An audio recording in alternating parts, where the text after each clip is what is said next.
मत्ती रचित सुसमाचार अध्याय 28। सब्त के दिन के बाद सप्ताह के पहले दिन पह फटते ही मरियम मगदलीनी और दूसरी मरियम कब्र को देखने आई, और देखो एक बड़ा भूईडोल हुआ, क्योंकि प्रभु का एक दूत स्वर्ग से उतरा और पास आकर उसने पत्थर को लुढ़का दिया और उस पर बैठ गया। उसका रूप बिजली का सा और उसका वस्त्र पाले की नाई उज्ज्वल था। उसके भय से पहरुए कांप उठे और मृतक समान हो गए। स्वर्गदूत ने स्त्रियों से कहा कि तुम मत डरो, मैं जानता हूं कि तुम यीशु को जो क्रूस पर चढ़ाया गया था ढूंढती हो।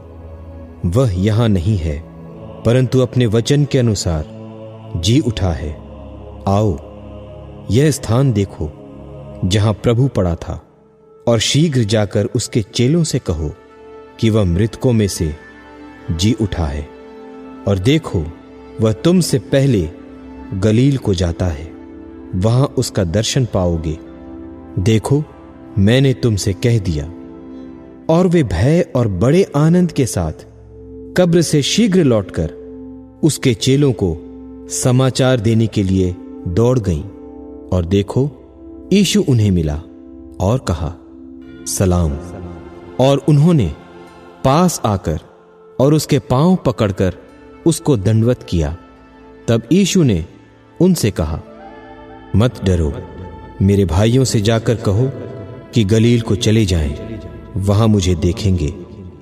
वे जा ही रही थीं कि देखो, पहरुओं में से कितनों ने नगर में आकर पूरा हाल महायाजकों से कह सुनाया।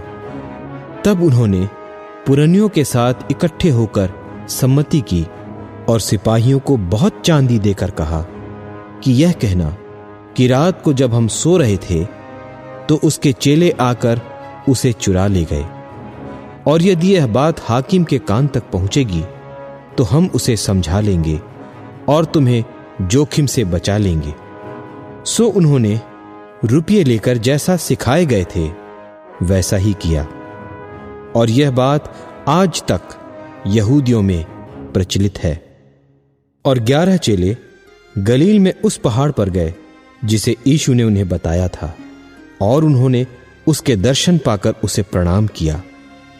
पर किसी किसी को संदेह हुआ।